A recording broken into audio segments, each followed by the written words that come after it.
This video is brought to you by Ravenscraft Realty of Northeast Missouri. 7020 is still in the shop, still torn apart, and now it's more torn apart down here. But hey, the cab kit's in and it looks pretty nice. Jaden has informed me that I said 7020, not 7520. So it's actually the 7520 that's still in the shop. And today we're putting in shift cables because the old ones are not shifting properly. They're very hard to get into and out of gear and just in general to move. So got new shift cables from Bunker Hill Cable. Fortunately, they still carry all the stuff for these tractors. And I've got the dash apart. And this is the gear selector. This other one's the range selector. And I got the cotter pin off of this pin right here. And now I think all we have to do now is pop this pin out and then yank the cable out from the top side. Oh, there we go. See, now our selector is free, and when you're in reverse, it blocks off the ranges that there's not a reverse for. It's a fine winter evening here in Northeast Missouri, and I got my tape measure out, and I just measured that outhouse there. So, backstory here, at my house in the bottom, there is the foundation for an outhouse, but the outhouse had long since fell over. I guess the roof on it was bad, and no one ever fixed it. So, now fast forward to this summer. Grandpa bought this farm, and hopefully in a couple of years, well, it might be more than a couple now with grain prices, but a couple of years I'd like to buy this farm from Grandpa. But in the meantime, there's an outhouse on it because the big house used to be like right in here somewhere. And of course, back then you had to have an outhouse. So I'm going to take that outhouse, cut it off the foundation, move it to my house. I don't want to walk any closer because I was already over there once, but there it is. Someone has a case of the Mondays, which would be the 4020. Had to put the battery charger on it, or not the battery charger, the jump pack. It is charging, but I think my batteries are no longer any good. And I got to put the seat on it, and the quick hitch needs to go on it as well. The M&W turbo kit for the 404s just sounds so good. A lot better than that naturally aspirated diesel kind of a knock that they have. Here at Goldinger Polishing Services, we can do anything. We have no idea what we're doing. No. You guys have no idea what you're doing. It's making it shiny, so it must be doing something. Shiny is good. Shiny is expensive. Very expensive. I need to go find the top link for this 4020 and put my quick hitch, which is laying over here, on. We're oohing and eyeing at the difference of 30 seconds of polishing on this aluminum. Our Facebook find. Yes. What'd you pay for this, Dad? A lot less than new one. If we can make it look like this, it's going to be like one. One man's trash is another man's treasure. It wasn't trash. I paid money for it. So. Odd year, so all the odd-yeared trucks get to go in for an inspection. And this time, yeah, it's running. This time, the Freightliner that Phil usually drives went in. So I'm here because Dad needed a ride up here, and I also have batteries in the back of this truck for the 4020 that need to be replaced because somehow 4 years has flown by, and I think one of my batteries went bad, and that caused the other one to go bad as well. So, to Car Quest we go.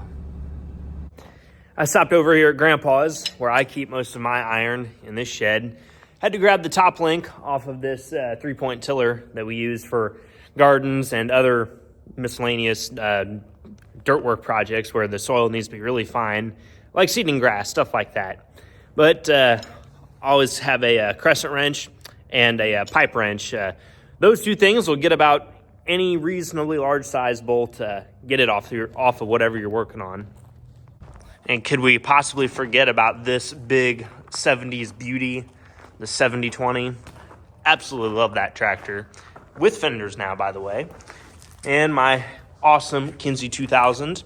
Good little planter. I need to bring it into the shop yet and take out, there's a sequencing valve up here. I think it's that one right there. I take that out because now I have 3 remotes on the 4020 so that I can run independent markers. You know, you're not a BTO unless you have independent markers on your 611 Kinsey. While I've got my truck out here, I'll show you guys what I'm doing for a toolbox.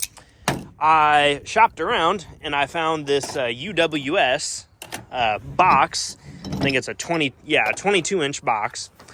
And it's got really heavy plastic drawers. I got my standard wrenches here, metrics, and my ratchet in here. Assorted hand tools.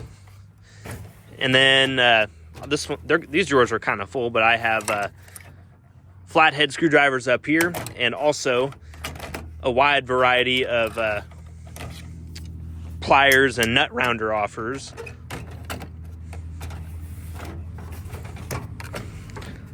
I need to restack some of this stuff. But got Phillips and some punches and Allen keys in here as well. And then got a nice heavy latch here, and it's out of the way of all the gooseneck stuff and doesn't interfere with anything. And I'm pretty happy with it. I did buy a DZ box first. It was pretty similar style, and got it home, opened it up. No more than pulled out the drawer, all the rollers fell out, and that one got sent back to Amazon where I got it from right away. And right after that, I bought this box, and I've been pretty happy with it so far. But we'll see if it holds up to years on end of Chase Goldlinger. At this farm here at Woodland, there, until very recently, was 2 bins here. This Butler and a very old Bowen bin.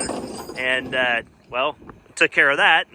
We're going to see if we can get it on this gooseneck trailer pulled by my truck and get it to Merkel's without any parts of it falling off. Will it fit? Maybe. Will we tear up the trailer? Maybe. The Dodge it'll pull it. Yeah, this is my view of our bin demolition and hauling project. 24-foot bin, smashed up pretty good. It's actually fitting on the trailer pretty decent. Had to roll it around a little bit. Piece of conduit had to cut off, and a few other small pieces fell off, but there's the rest of it. We only got a couple miles to go to town to get to the scrapyard, so just got to get her on there so she didn't shift anywhere, and it'll be okay, I hope. We did make it to town with our scrap here, and nothing fell off. Didn't tip it over, so I consider that a win. We're here at Merkel's, and they're going to lift it off with their big claw here and put it on the pile. This should qualify us for an episode of Mega Movers on History Channel.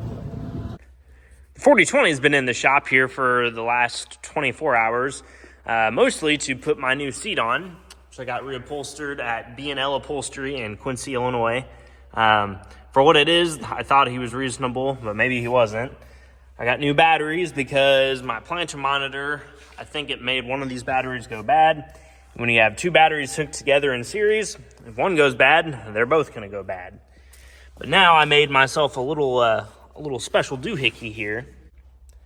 The fuse that I put in has been cut so that just keep dust and stuff out of it. But when I go to plant, I will put a 5 amp fuse in so that I don't fry anything in the monitor. I also put Category 2 quick hitch on. This is a legit Deere, not some cheap Speeco knockoff or a Tractor Supply special.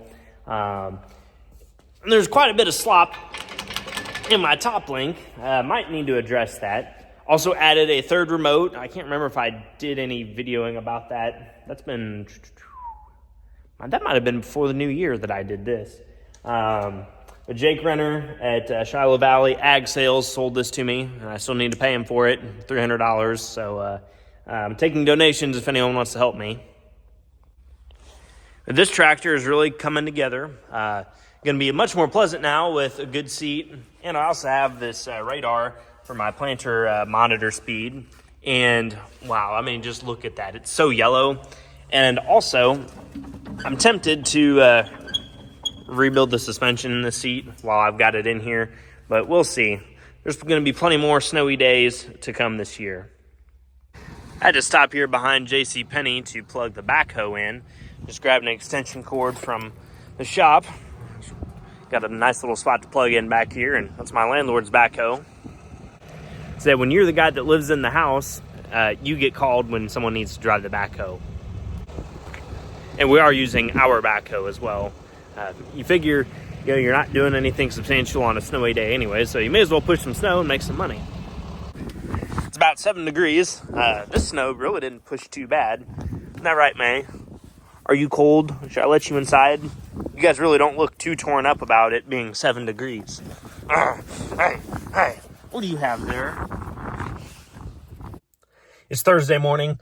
Hopefully I can get this video edited and put up for you guys by 5 o'clock this afternoon. So far today, we have to go to one of Grandpa's rental houses on farm north of town. Got to change the water heater out. That's going to be fun.